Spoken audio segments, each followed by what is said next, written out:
और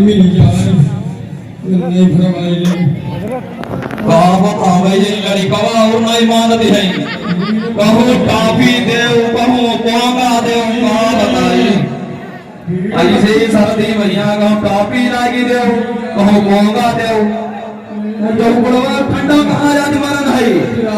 अरे अरे रावत भैया कहाँ ये तो रगड़ू लगे रगड़ू कहाँ भैया कहाँ कवरा में लटके हुए तुम्हें बैठो नहीं जाते।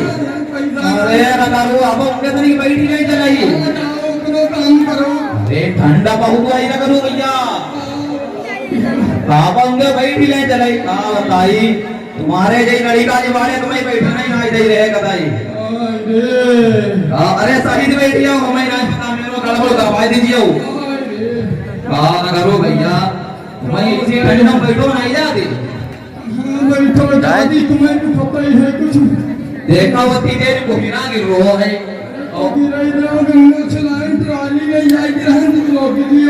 पिराली तुम्हें मिलतो गया है परसों। अरे पंचर हो गई रास्ते में मिलने तक पहुंची नहीं पाई भैया। अरे और सबको प्रधान वाली का भाई सबको प्रधान क्या बहुत मांगती। अरे तुम हो तो कहाँ याद है अटक जा रहे रुपया बचाओ दियो। हाँ तुम रुपये बचाओ नहीं तो गरम आओ ठंडम तुम्हारे चलो कुछ गरम वाला इंतजाम करवाए थे। अरे जमुना बढ़िया वालो अरे नगरो भैया मानो गरीब वालो यार बढ़िया वालो करवाए नहीं बढ़िया वालो मैंने देखा तुम्हारे लिए बढ़िया वालो आई हो आई हुक्का हुक्का गई हो। हाँ हुक्का अब है लो अब है लो गाड़ी का फोन कर रहे हैं झाड़ू लागती है जल्दी। अरे रुको नहीं सवार कराओ। हेलो हेलो अरे कहाँ है ये लड़का? अरे घर है नहीं? अरे यहाँ देखो भाई पुराने वाले मेहमान मिल गए कौन आई वो? अरे बहन रगड़ू नहीं कहाँ भाई जो रगड़ चलती है। अच्छा हाँ बहन वाले रगड़ू। अरे ना मेरे लौंडा जल्दी समझ में आई है ना। हाँ जल्दी आओ तो नहीं को हुक्का पर ले आओ के लिए। हाँ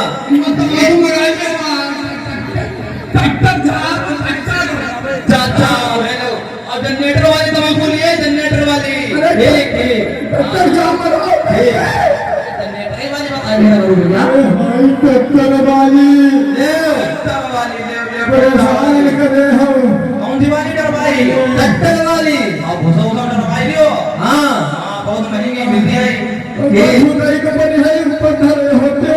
आगे बढ़ाओ। अब तू ये सलाम बोला नहीं करो सलाम वालेकुम लड़का है तुम्हारो बड़ो वालो लड़का समारू है हमारा मार लगा तुम का तुम पता है कत्ते समार हो ये तो नहीं।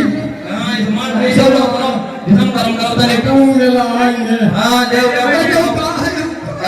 अरे बैठ नहीं हो फोटो ले आए फोटो भावना आई हमारी दोस्ती जितनी है करेंगे।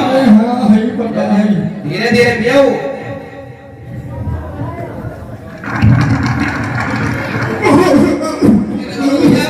हमने कह रहा है जनरेटर वाले यार जनरेटर बनने तो बताए रहे गोबर मेरी बेइज्जती आए हो यार। अरे गोबर ना करो भैया तुम तो मेरे घर में मेरी बेइज्जती कर ताली समाडू ये काम कतई समाडू ना गिर पावती। अरे ट्रैक्टर वाली लगाए ट्रैक्टर वाली है यही आई कतई नोट तो नहीं बोल रे। हां नोट ना बोलिए पुराने वाले हैं।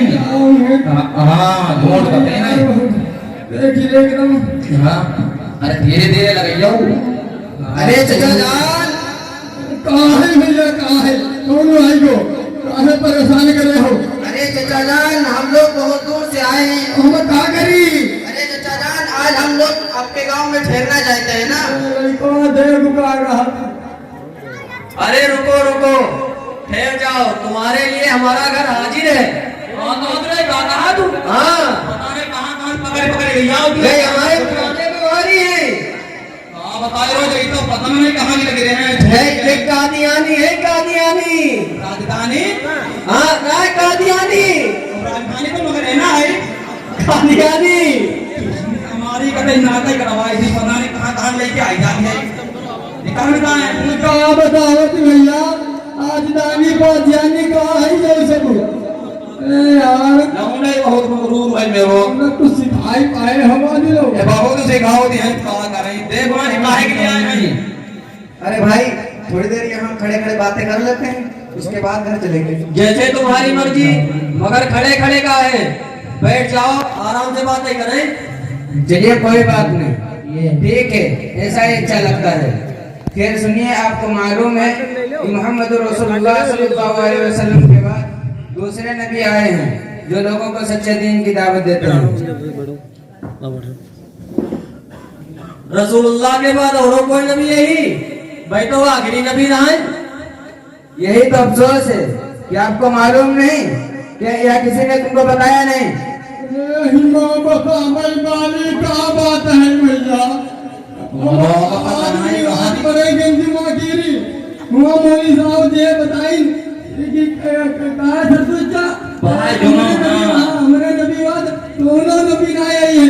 अब तुम बताए रहो नए नबी आए हैं। अरे हमारे बाप दादा गुजर गए भाई, हमें क्या बताओ कि हमारे नबी बाद कौन नबी ना आई है। अब तो हमें ये बातें सिखाए रहे हो यार, जाओ ये। हाँ कहीं सही रहे होगा करूँ। देखो बच्चा, दुनिया में बहुत से नबी आए हैं ना। अरे तो आए हो यही कोई कहा जा रहा हूँ कोई एक कोई नबी तो हो। हाँ हाँ भाई हम सुनो है। हाँ खाली उन्हें बताए रहे और वही क्या बताए यहाँ गया 24,000 सुने अभी बहुत होता था और 9 नबी बताए नो। ये किसी तरह एक नबी आया है, क्योंकि कोई भी नबी आता है तो बिगड़ी हुई कौम को सुधारता है, सच्चाई का रास्ता दिखाता है। फिर एक नबी चला करता है तो वो कौम फिर से बिगड़ जाती है। फिर अल्लाह ताला कोई नबी भेजता है जो लोगों के ईमान को सही करता है। इसी तरह मोहम्मद रसूलुल्लाह के बाद मुस्लिम कौम में बिगाड़ आ रहा है। अरे भैया कहाँ गए नबी आए? अरे चचा जान, वो नबी तो कादियान में पैदा हुए थे ना, अब तो क्या इंतकाल भी हो गया है। अब तो सिर्फ उनका दीन जिंदा है। अरे भैया जब कोई नबी मरी गए नहीं तो हम उनका मालिक क्या करें? ऐसा करो भैया ना, अगर आपको याद है तो बताइए नहीं। उनका कुछ बात ही चीज अपनी मिली आई। अरे जो कहा तुमका भंडारा खोलो कहाँ भीड़ लगी रही सब देखो यार। वाले इंजीनियर हैं बहन वाले, तुम्हारे बहन वाले हैं भाई वाले हैं नहीं है काम धंधा वाले हैं, काम धंधा वाले काम धन्यवाद दे झूठा हो पाए हो दिलो। धन्यवाद घर को। अच्छा ये साहब कौन है? अरे ये दरवा इनसे पूछ लो ये कौन है? लौका मेरो लोंडवा पता नहीं कहाँ पकड़ पकड़ ले जाओ दिए। अब थोड़ा कौन है ये फरमाइएगा आप कहाँ से तशरीफ लाए? हम लोग गोरखपुर जिला के रहने वाले हैं। कादियान हमारा घर है, मेरा नाम गोहर कादियानी है। वैसे हम लोग तो एक नबी की तबलीग के लिए निकले हैं ताकि उनकी दावत पूरे आलम में फैले। क्या मोहम्मद सल्लल्लाहु अलैहि वसल्लम के बाद में भी कोई नबी आ सकता है? जबकि रसूलुल्लाह को खातमुन नबी ये कहा गया है। हाय मेहनत है। आप इंजीनियर होकर इस तरह की खोटी खोटी बातें करते हैं कि आपको मालूम नहीं कि हर जमाने में अल्लाह ने कौम की इस्लाह की खातिर एक नबी भेजा है। आज आप खुद देख लीजिए कौम की कितनी बिगड़ी हुई हालत है। और आज आप खुद देख लीजिए कि उस वक्त जरूरत थी नबी की, क्या आज नबी नहीं आ सकते? जरूर आएंगे। इसलिए अल्लाह ताला ने कादियान में एक नबी पैदा कर दिया। और फिर खातमुन नबीयीन जो कुरान में लिखा है, उलमा तकरीर करते हैं, मुफस्सिरीन तशरीह करते हैं, ये सब नऊज़ुबिल्लाह क्या बेकार की बातें हैं? क्या इसका कोई मतलब नहीं है? अगर इसका कोई मतलब है, क्या इसका कोई मतलब नहीं है? अगर इसका कोई मतलब है तो फिर नए नबी होने का कोई सवाल ही नहीं पैदा होता है। It is an doctor Mr. Gohar, you are wrong. ये बिल्कुल नामुमकिन बात है। जनाब आप गलत बोल रहे हो। देखिए इंजीनियर साहब, आपने इस आयत का मतलब ही गलत समझा है। आयत तो बिल्कुल सही है। इसका मतलब ये है कि मोहम्मद रसूलुल्लाह सल्लल्लाहु अलैहि वसल्लम चूंकि नबियों के सरदार और कीमती हैं, इसी पावर और अथॉरिटी की वजह से आपने ये मोहर लगा दी है कि अब जिस नबी की नबूवत जारी होगी हमारे अंडर में रहकर जारी होगी, डायरेक्ट कोई नबूवत नहीं होगी। यानी आपने अपने अंडर मातहती में रहते हुए बाकायदा नबूवत की मोहर लगा दी है।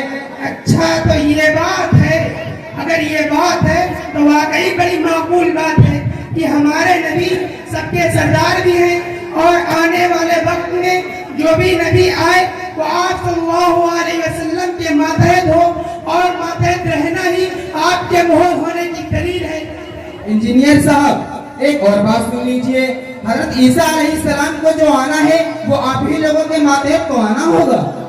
जी हाँ, अब मेरी बात समझ में बिल्कुल आ गई है, अच्छी तरह आ गई है, क्योंकि हिंदुओं के यहाँ भी इससे मिलती जुलती बात है। जबकि अधर्म बढ़ता है और धर्म का अपमान होता है तो किसी धरती पर भगवान ब्रह्मा किसी मंशूबे के रूप में आकर अपना रूप धारता है और प्रजा की इस्लाह करता है और दुष्टों का सर्वनाश करता है। आपने ठीक समझा। मैं आपको खातमुन नबीय्यीन का एक मतलब और भी समझा देता हूँ। जैसे आप किसी इंजीनियर के बारे में तारीफ के तौर पर ये कहे कि आखिरी इंजीनियर है, तो क्या उसके बाद दूसरा इंजीनियर नहीं होगा? क्यों नहीं होगा? जरूर होगा, मगर ये बात तारीफन कही जाती है, दूसरे इंजीनियर को कोई फर्क नहीं पड़ता। अच्छा जवाहर साहब, आपकी बात तो हमारे समझ में आ गई। अब आप उस नबी का तारुफ यानी इंट्रोडक्शन कराइए ताकि हम लोग कुछ सोच सकें। अरे इंजीनियर साहब, वो नबी तो आबिद, जाहिद, रात रात इबादत करने वाला, रोने वाला मुहद्दिस मुजद्दिद है। खुद अंग्रेज लोग उनके दर पे आते हैं और दुआ लेकर जाते हैं। आप तो मुस्तजाबुद दावत नबी हैं। अच्छा, तो हमें ऐसे नबी पर जरूर ईमान लाना चाहिए। फिलहाल मैं आपके यहाँ तो बैत करता हूँ। अशरफी चाचा, आप भी बैत कर लो। नायलवा ये पता ही हमसे ना हुई है, जो का कही रहो, जो का कही रहो हमसे कता ही ना हुई है। जो देखो तो का कही रहो तुम ना करो भैया, अब है लो अपने मौलाना फोन करी को हम देखा तो इनके घूमके सब करे दे थे मैं लो का बता भाई जा जवाना इसो आई को आई अब है लो मौलाना बुलाए दे। हेलो, हाँ हेलो, हाँ मौलाना साहब सलाम वालेकुम। वालेकुम अस्सलाम। अरे मौलाना साहब तने बहुत बड़ा मसला होएगो यहाँ, मसला इतनी जल्दी आई आओ, इतना बड़ा मसला हो गया, बताओ मसला मसला होएगो, मसला मौलाना साहब। अच्छा हाँ, तने जल्दी चली आई जाओ, यहाँ बहुत देर में दवाई मंगा लियो तो कहाँ पर हो? मौलाना साहब सही बोल, हाँ मौलाना साहब, हाँ तने जल्दी आई जाओ, जल्दी आ रहे हैं सबर करिए। हाँ आए रहे मैं तुम्हें बताइए अभी रुकी था थोड़ी देर में आए रहे, बताओ तो कहाँ से कहाँ बात तुम लोगों ने पहुंचाई थी और जहाँ पता नहीं कहाँ तक पकड़ ले जाओ थी। देखो आए रहे भाई, देखो हंगे देखो जल्दी देखो भैया देखो भैया आए रे। नाम में क्या हुआ सर चाचा? अरे हमको लग रहा है इंजीनियरों के ज्यादा दिमाग खराब हो रहे हैं। अरे मौलाना साहब कतई गजब होएगो, गजब हमका बता भैया वही का गजब देखो हमने देखो जो पता का कही रहे एक नबी नो ये नो भाई। अच्छा हाँ जहाँ कह रहे नो ये भाई नबी एक। अच्छा, आखिर बात क्या है? आप लोग कहीं मिर्जा गुलाम अहमद कादियानी, काना दज्जाल, हरामखोर, जानी की तो बात नहीं कर रहे हैं? मौलाना जबान संभाल कर बात करिए, शायद आपको मालूम नहीं कि आप किसके सामने खड़े हैं। हम लोग इंजीनियर हैं, हल्के में मत लेना, 2 मिनट के अंदर खेल खत्म कर देंगे। खत्म कर दे लाठी में जूझ जाओ। Only 2 minutes. Over your game just now. Okay, I am engineers. अरे इंजीनियर साहब, हैरत है आपने इसको मान लिया। आपको मालूम नहीं मिर्जा कितना बड़ा कमीना था? अगर मालूम नहीं तो सुनिए, मिर्जा गुलाम अहमद कादियानी अंग्रेजों का कुत्ता था, उनके टुकड़ों पर पलता था और उन्हीं की गाता था। जिस वक्त शाह अब्दुल अजीज अल रहमान के फतवे की बुनियाद पर सारे हिंदुस्तान में अंग्रेजों के खिलाफ मुसलमान जिहाद कर रहे थे, उस वक्त अंग्रेजों ने इसको नबूवत का ताज पहनाया और उसने जिहाद के हराम होने का फतवा दिया। अरे नबी का चेहरा ही कम से कम ऐसा होता है जिसे देखकर हजारों जान कुर्बान और हजारों दिल ईमान ले आए, जबकि ये शख्स तो सिर्फ तालिया ही नहीं बल्कि काना भी है, इसकी एक बत्ती गायब है। अरे जब हम एक बल्ब वाली गाड़ी को रास्ते पर चलने नहीं देते तो भला इसे कौन चलने देगा? इसका तो एक लाइसेंस ही गायब है। मौलवी साहब आपका लेक्चर मेरे कुछ पल्ले नहीं पड़ा यार। जब ऐसी बात थी तो नबी कैसे बना दिए थे? अरे इंजीनियर साहब, आपको मालूम नहीं मजबूरी का नाम महात्मा गांधी है, इसी तरह इसे बना दिया गया। अरे ये शख्स तो चटा हुआ बदमाश, चोर, चट्टा, पक्का जानी और एक नंबर का झूठा था। हजारों मर्तबा झूठ बोलकर तो अंग्रेजों से पैसे लेते हैं और बेशुमार झूठ दावा नबूवत में बोले हैं जो तारीख के सफात में मौजूद है। अरे साहब, हमारे मिर्जा अलैहिस्सलाम ने तो सिर्फ 15-20 झूठ बोले हैं। इतने से झूठ से इतनी बड़ी उनकी नबूवत पर क्या फर्क पड़ने वाला। और रहा जिनाकार होना, तो शायद आपको मालूम नहीं, वो जिना नहीं करते थे बल्कि वो तो बरकत पहुंचाते थे। अच्छा, तो वो जिनाकार नहीं थे, वो बरकत पहुंचाते थे।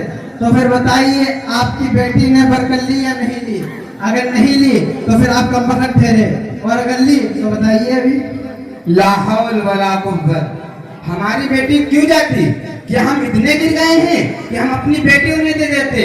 अरे उन्होंने हमें 3 लाख रुपए और एक कलर टीवी दिया है, इसलिए हम उनकी तबलीग करते हैं और उन पर ईमान भी रखते हैं। अच्छा, उसने तो एक मर्तबा अपनी माँ से भी जिना किया था। वो चूंकि मालिया का मरीज था इसलिए उसे पता नहीं चला और मुंह काला कर गया, बल्कि बरकत दे गया। मिर्जा ने हरगिज ऐसा नहीं किया। अफसोस है कि आप मौलाना होकर झूठ बोलते हैं। झूठे की बात का कोई एतबार नहीं। अरे कमबख्तो, डूब मरो तुम लोग कि हमने एक ही झूठ बोला तो बिदअत गए और हमारे मौलाना होने पर तुहमत और इल्जाम लगाने लगे। और जिसने बेशुमार झूठ बोले हैं, क्या उसे नबी होने का तुम यकीन रखते हो? क्या वो नबी हो सकता है? वो तो कुत्तों से भी ज्यादा गिरा हुआ होगा जो झूठा हो और नबी होने का दावा भी करता हो। हाँ, देख लो मेरे मौलाना कत्ते कमा लगे हैं। तुम कौन से इंजीनियर साहब? देख लो देवबंदम बढ़ जाए, देवबंदम तो इनकी बात कानों पर फेरी लो, मैंने फेरी लो तुम निकाल रहे हो अपने करे इतने बढ़िया मेरे मौलाना साहब। हाँ, अच्छा तुम खातमुन नबी ने बता दो हमें। अरे शरफू चचा, वो तो मैं बाद में बता ही दूंगा। अरे नाना जी कुछ कहना चाह रहे हैं? अरे नानो दिया है। अरे माता। अच्छा सुन लीजिए, उस नालायक गधे ने यहाँ तक कहा कि मेरी बैसत सानिया है, यानी वो मोहम्मद सल्लल्लाहु अलैहि वसल्लम जो 1400 साल पहले आए थे वही मुझमें रूप धार लिए हैं। यानी वो शख्स, यानी यह शख्स अवतार के अकीदे का भी कायल था, आवागमन का भी कायल था, जो खालिस हिंदू का अकीदा था। उस कज़्ज़ाब ने किताब में लिखा है कि आवाने खुदा तेरे अंदर उतर आया है। आगे सुन लीजिए, खुद को अल्लाह की बीवी भी कहता है और इससे बढ़कर कहता है कि अल्लाह ने मुझ पर रुजूलियत की कुव्वत यानी कुव्वत मर्दानगी का भी इज़हार फरमाया, और खुद ही लिखता है कि समझने वाले के लिए इशारा काफी है। लगता है नाना जी आपने इनका काफी गहरा मुताला कर रखा है। मेहरबानी फरमाकर मजीद सुनाइए, आपकी बातें बड़ी अजीब और दिलचस्प हैं। अरे इंजीनियर साहब, वो तो मेरे मौलाना साहब बताएंगे। अल्हम्दुलिल्लाह मैंने जो कुछ पढ़ा है उसमें से कुछ सुन लीजिए। ये शख्स खुद कभी हामिला, कभी मरियम, कभी ईसा, कभी अल्लाह का नुत्फा बनता है। ये लिखता है अबू इलाही बख्श चाहता है कि तेरा हैज देखे, तुझमें हैज नहीं बल्कि वो बच्चा होगा जो मंजिला अतफालुल्लाह है। ये लिखता है कि मरियम की तरह ईसा की रूह मुझ में फूंक दी गई और इस्तिआरा के रंग में मुझे हामिला ठहरा दिया गया, और आखिर कई महीना के बाद, जो 10 महीना से ज्यादा नहीं, बजरिए इस इल्हाम के मुझे मरियम से ईसा बनाया गया। और अवतार होना तो ऊपर सुन ही लिया है, इस पर वही I, I love you, I am with you, I am in you. भला कैसे नहीं हो सकता है? अच्छा मौलवी साहब, अब खातमुन नबीयीन का मतलब बता दीजिए ताकि और मजबूती हो जाए। अच्छा शरफू चचा, आप नबीयीन का मतलब पूछ रहे थे। अच्छा हाँ, दो हमको बताई दो भैया, सुनिए बताई दो। खातमुन नबीयीन का मतलब ये है कि आपके बाद कोई भी किस्म का नबी नहीं पैदा होगा। अगर कोई झूठा अपनी मट्टी पालिश करता फिरे तो उससे हमारे आका मोहम्मद सल्लल्लाहु अलैहि वसल्लम पर कुछ फर्क नहीं पड़ता। 100 आयतों से और 200 हदीसों से यही खातमुन नबीयीन का मतलब है कि आपके बाद कोई नबी नहीं पैदा होगा। खुद मिर्जा गुलाम अहमद कादियानी भी पहले यही कहता था कि मैं मोहम्मद रसूलुल्लाह सल्लल्लाहु अलैहि वसल्लम के बाद नबूवत मुत्तहिद रसूल को काफिर जानता हूँ। मौलवी साहब, हम सभी इंजीनियरों ने बड़ी गलती की है। हम लोग इन कादियानियों की चिकनी चोपड़ी बातों में फंस गए। अल्लाह माफ फरमाए। भाई गवर साहब, आपका क्या ख्याल है? हम सभी लोग दिल से तौबा करते हैं, हम लोग लालच में पड़ गए थे। चलिए कोई बात नहीं इंजीनियर साहब, हम लोग तो अपनी गलती का एहसास करते हैं ना, और हम लोगों को गलती का एहसास करना भी चाहिए, और हम लोगों को तो कलिमा को फिर से पढ़ लेना चाहिए ना। चलिए मौलाना साहब से कलिमा पढ़ लेते हैं। बात सबके ला इलाहा इल्लल्लाह मुहम्मदुर रसूलुल्लाह। अरे मौलाना, हमसे मिल लो भैया। आ रहे हो, मिल लो भैया। वालेकुम अस्सलाम। हाँ, बढ़िया।